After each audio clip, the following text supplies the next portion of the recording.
तो इस फिल्म की शुरुआत होती है काफी आगे के टाइम से, जब दुनिया ने बहुत तरक्की कर ली थी। दुनिया से हर बुरी चीज जैसे कि जंग, भूख, खतरनाक बीमारियां सब खत्म हो गई थी। अब ना तो दुनिया में कहीं भी खाने की कमी थी और ना ही कोई बीमारी ऐसी थी जिसका कोई इलाज ना हो सके। इससे भी बड़ी बात कि स्पेस में जाना आम हो गया था। हर कोई अब आराम से आसमान की सैर को जा सकता था। इसी बीच हम एक स्पेसशिप में कहानी की मेन कैरेक्टर मैक्स को देखते हैं। मैक्स को भी घूमने का बहुत शौक था, इसलिए वो अपने खास स्पेसशिप से गैलेक्सी में घूमने निकला हुआ था। उसे हर प्लेनेट पर जाने, वहाँ की रहन सहन के बारे में जानने का बहुत शौक था। हालांकि उसकी फैमिली हमेशा उसे कहती थी कि बस वापिस आ जाओ और अपनी पढ़ाई पर ध्यान दो, लेकिन क्योंकि उसे पढ़ाई का शौक तो था नहीं, इसलिए वो अपनी फैमिली की बातों पर ध्यान नहीं दिया करता था। इसी बीच अचानक एक चट्टान का टुकड़ा मैक्स की स्पेसशिप से आकर टकरा जाता है, जिसे वो कंट्रोल से बाहर हो गया। सिस्टम में खराबी होने लगी, लाइट्स खराब हुई, अलार्म बजने लगी। ये देखते हुए मैक्स ने जल्दी जल्दी स्पेसशिप को नीचे उतारना चाहा, लेकिन सिस्टम पूरी तरह खराब हो गया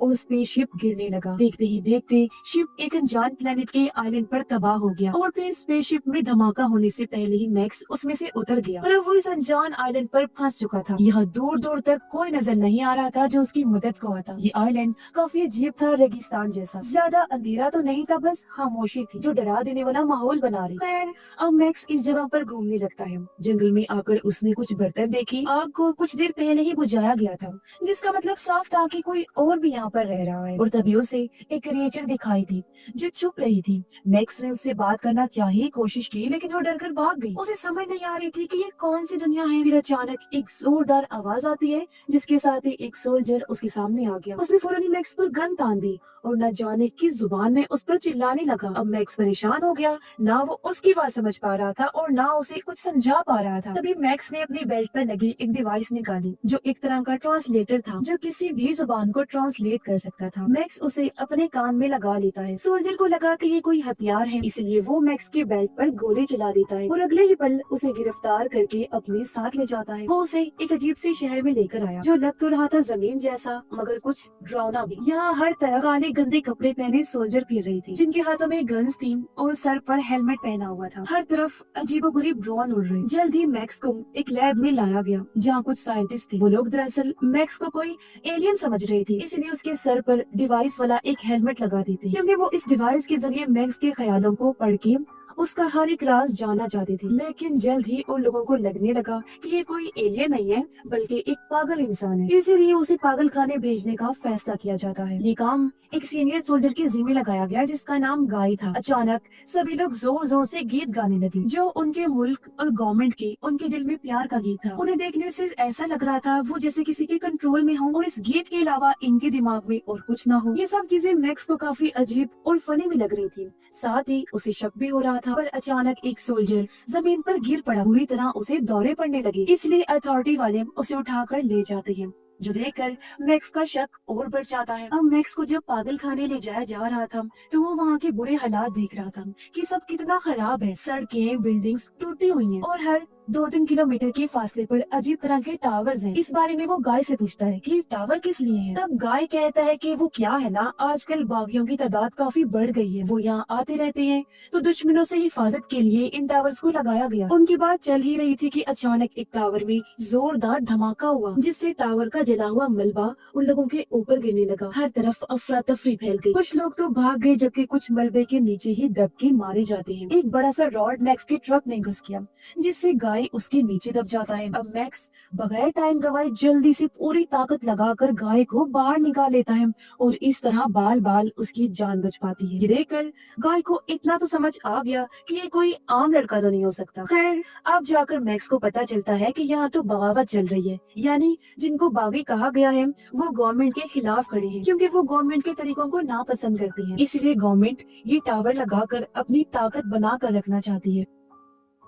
ये लोग पैदल ही आगे बढ़ जाते हैं। मेन शहर में आने के बाद एक ताकतवर आदमी दिखाया जाता है, जो रिसर्च डिपार्टमेंट का हेड होता है। वो अपने एजेंट को हुक्म देता है कि वो मैक्स को मेरे पास लेकर आए, जबकि उससे पहले मैक्स को इस बार एक बड़े से टैंक में बंद करके रखा जाता है, क्योंकि साइंटिस्ट उसके दिमाग को और अंदर से परखना चाहते थे। लेकिन तभी यहाँ डिपार्टमेंट हेड का एजेंट आकर बगैर किसी की इजाजत के मैक्स को वहाँ से ले जाता है। इसी बीच हम एक वकील को देखते हैं, जिसने भी काफी देर से मैक्स पर नजर रखी हुई थी, लेकिन जब उसने टाइम देखा वो काफी घबरा गया। जल्दी से बाथरूम में जाकर वो लॉक हो जाता है, पर अचानक उसे भी वही दौरा पड़ने लगता है। उधर एजेंट जब मैक्स को ले जा रहा था तो बार बार घड़ी को देखकर उसके भी पसीने छूट रहे थे। अचानक उसे भी दौरा पड़ गया और ये देखकर कुछ लोग एजेंट को बंदी बनाकर अपने साथ ले जाते हैं और आसपास के लोग एक बार फिर गीत गाने लगते हैं। अब लोग मैक्स को देखकर उसे बागे कहने लगे, क्योंकि वो उनकी तरह गीत जो नहीं गा रहा था। वो उस पर चिल्लाने लगे।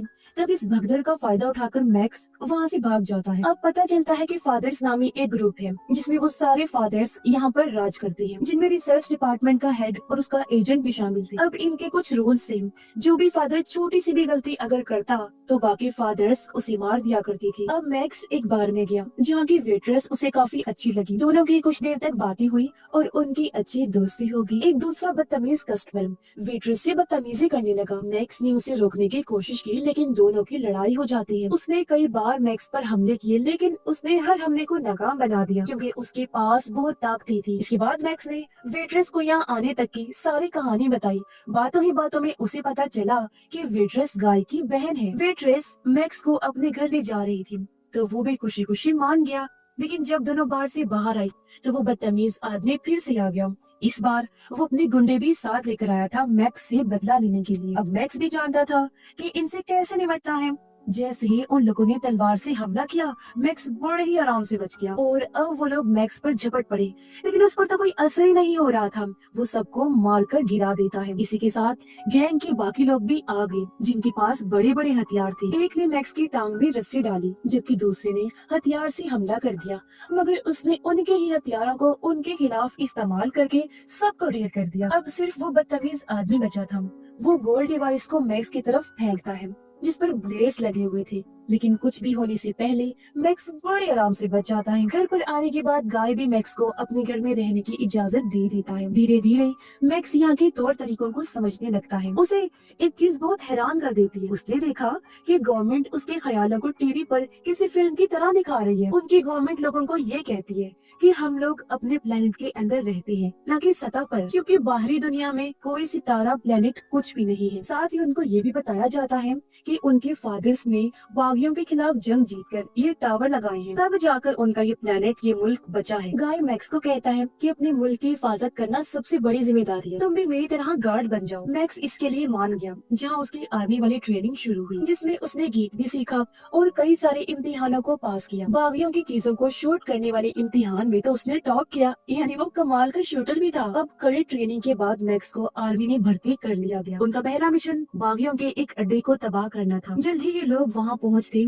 और इन्होंने वहाँ हमला कर दिया। बॉम्ब फेंके गए और बागियों को घसीटा गया। ये चीज मैक्स को अजीब लगी, क्योंकि उसने देखा कि बागी लोग कोई मॉन्स्टर क्रिएचर नहीं है, बल्कि ये तो कुछ डरे हुए लोग हैं। ये देख मैक्स ने उन्हें ना मारने का फैसला करके बंदूक नीचे फेंक दी, जबकि बाकी लोग बुरी तरह बागियों को मार रही थी, जानवरों की तरह घसीट कर उन्हें ले जाया जा रहा था। और ये चीज जाहिर मैक्स को भी बहुत अजीब लगी और बुरा भी लगा।